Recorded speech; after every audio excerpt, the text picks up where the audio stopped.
everybody, welcome back to my YouTube channel. I'm so thankful that you guys are here today, and I just want to thank all of you who are subscribed because I have officially reached 100 subscribers, which is so special, and I'm very thankful for all of you who watch every week. Go ahead, like and subscribe, and leave a comment on this video about something that you learned. I'm really happy that I get to share all of these resources with you, and I'm just excited for what I'm going to talk about today, so let's get on into it.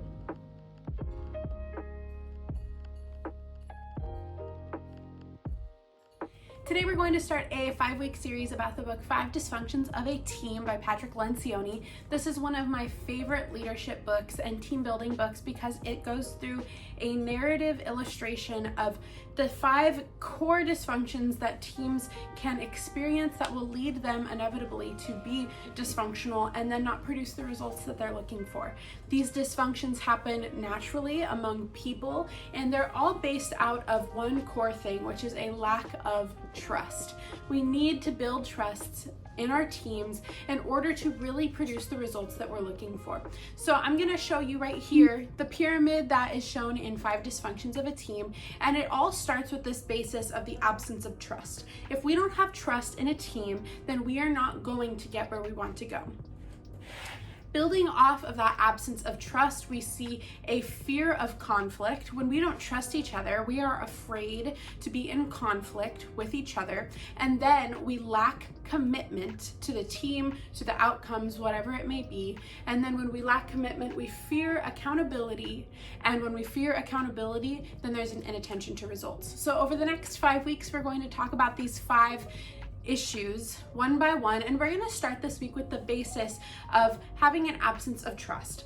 Trust is a vital part of team building. Trust is a vital part of leadership, because when a team trusts each other, then they're able to try new things and be adventurous in the way that they solve problems. But when we don't have trust in a team, we are destined to fail, because teams need to believe in each other, believe the best out of each other. Otherwise, you really are just working on your own against one another, and that's not healthy. So let's talk about the absence of trust in a team. There's a lot of ways that this can appear. It can surface in a lot of symptoms. It can surface through sarcastic comments, or maybe seclusion, or maybe clickiness and things like that when teams separate into different groups and not everybody feels included in the conversation.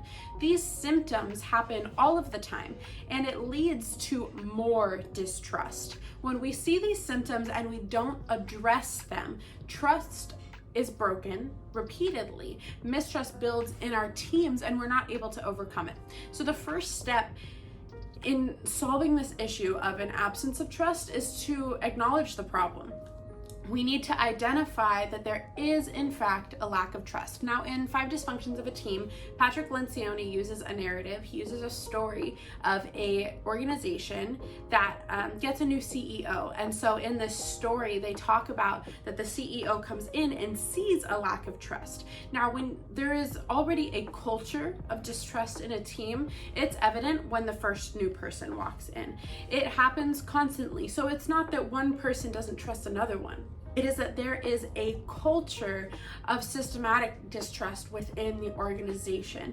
No one trusts each other because that's the culture that's established. So as we spoke about last week, which is the reason I spoke about this, we talked about culture, and culture is the basis of everything because it's how you solve problems. The way that you solve problems in an organization is by addressing the culture that was created that then brought about those symptoms.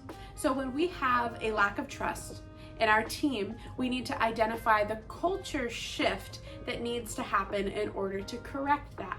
Now, you might think about yourself in a team setting, in a group setting. What causes you to not trust people?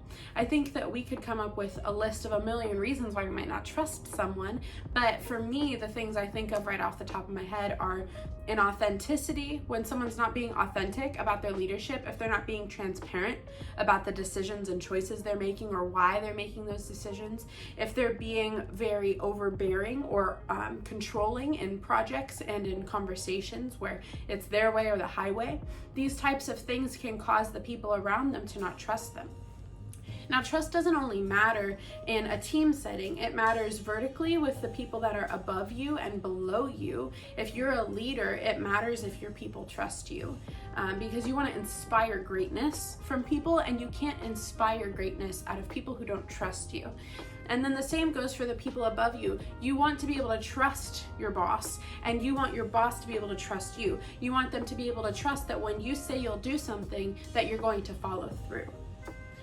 Now, regardless of if you have followed through in the past, building this culture of trust is what allows us to grow that bond and that relationship so that we can actually succeed farther. So in the book, 5 Dysfunctions of a Team, they use this pyramid image to show that trust is the underlying support or instability for all relationships. If you have trust in a team, you're able to build on that trust and go farther. So when you have this structure of trust underneath all of your people, then they feel supported, and that's really where it comes in. That's why we need to know what foundation our organization and our team is built on. When you don't understand the foundation, then you're not going to really be able to address the problems that you're seeing on the surface, because what's under the surface is really what's going to cause these issues. Like in our health, we could see an issue on the surface. That doesn't mean that that issue is the problem. That's just a symptom. So when you have the flu, when you're vomiting, sorry, that's kind of graphic. When you have a cold and you're sneezing, that's a little bit better. You're going to see that on the surface, but what's really causing it? A virus underneath. So mistrust, distrust, whatever you want to call it, I really actually don't know the correct word, but when you see that lack of trust, that's what we'll say. When you see that lack of trust on the underneath, it's going to cause so many more symptoms above ground.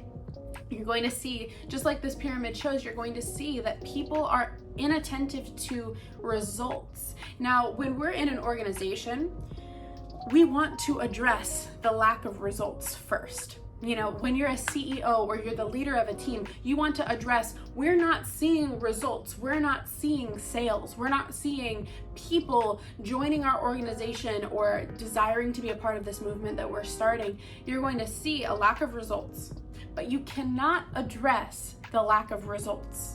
You will not get anywhere. You're going to be putting a bandage on a wound that needs to be completely reconstructed. So we need to take care of what's underneath the surface. And this is the disease, a lack of trust. A lack of trust in an organization is a disease. And if you only bandage the surface, the organization is going to die. We need to pay attention when there is a lack of trust in our team. How do I know if there's a lack of trust in my team? This is where we use the symptoms. You use symptoms to diagnose a deeper problem. So let's say that your team isn't producing results. Okay, let's refine that back. Have some conversations. Why are they not producing results? Well, it's because no one's keeping them accountable to do what they say they're going to do. Okay, why? Because we're afraid of conflict. Okay, why? Now keep pulling it deeper and deeper until we see, well, they don't really trust the people that they work with. Now that's a problem. That's a problem, and that's something that we can really fix. And when you fix this problem where people don't trust each other, when we fix that, you fix everything else. Yeah, it might take more time. You know, you might want to fix the lack of results right then and there, but that's going to be a temporary fix. So if we really work hard to go down deeper and say, why does our team not trust each other? Then we can solve the problems that are on the surface. So how do we resolve this lack of trust? That's a deeper question because there's a lot of different ways to solve this problem. I would say that the number one way, and usually I'd give you 3 things to fix a problem, but I'm really just going to give you 1 this week because there's really one way to fix a lack of trust. You need to communicate. Your team needs to be in constant communication about the good, bad, and the ugly. We need to be talking about the good things. Oh, there's 3 things. We need to be talking about the good things. Share wins with each other. Share what people accomplish. Praise your team for the good that they do. Tell them you're doing an amazing job. Appreciate the wins. But then we also need to talk about the bad. We need to talk about where a ball was dropped. We need to talk about where things really weren't up to the standard that you guys want set for your organization. And then you need to talk about the ugly. You need to talk about the skeletons in the closet of your team that no one's brought up for 6 months because no one wants to put Stephanie on her toes. Like, no one wants to bug that person about, you know, little Jimmy's issue with attention to detail. Like, we don't want to talk about the problems that people have, but that is how you create trust. Now, think about this. If you're on a team, do you want to be better in the future? Or do you want to stay the same for the rest of your life? Do you want to stay in the same place that you're at, or do you want to grow as an individual? Do you want to grow in your field? Whatever that field might be. You could be in the tech industry, you could be a counselor, you could be a teacher, you could be a construction worker. I don't care what you do, but do you want to be the same forever, or do you want to get better? This is how we get better. We call out the good, the bad, and the ugly so that we know where we stand. And when you do this as a leader, whether you're a part of the team, running the team, or below the team, whatever that might be, when you do these things, when you communicate with your people, then you are able to grow. Everyone will grow. And as one of my favorite leaders, Craig Rochelle, says, when a leader gets better, everyone gets better. And that's what we want. And so that's why the basis of this all is creating trust in your team. And so for the next few weeks, we're going to talk about the other components. Next week, we're going to talk about a fear of conflict. And I love conflict. I love confrontation. Most people don't, but I'm crazy, so that's fine. And I'm the perfect person to talk to you about it because I love conflict.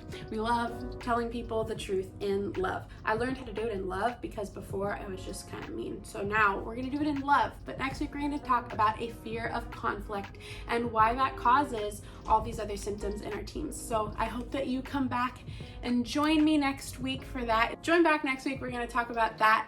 I really like this idea of doing a series about a book because you guys can read the book too. So I'm going to link the book down below, 5 Dysfunctions of a Team by Patrick Lencioni. And I would love if you would just read this book with me.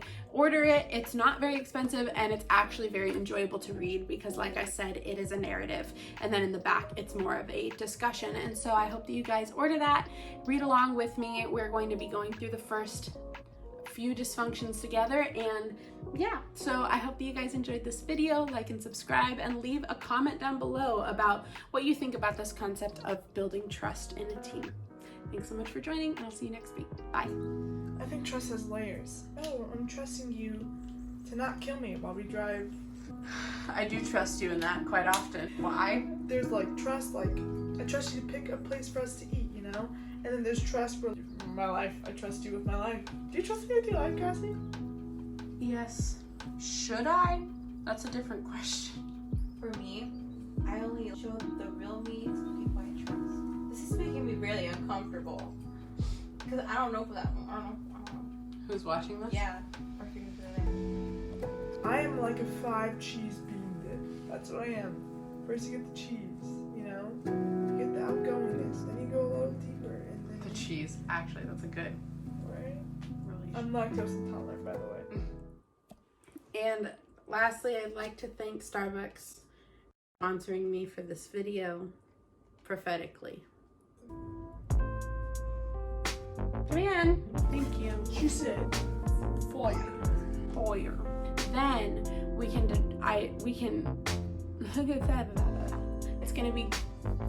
it's gonna be great. Just choked on my own tongue. It's new. There.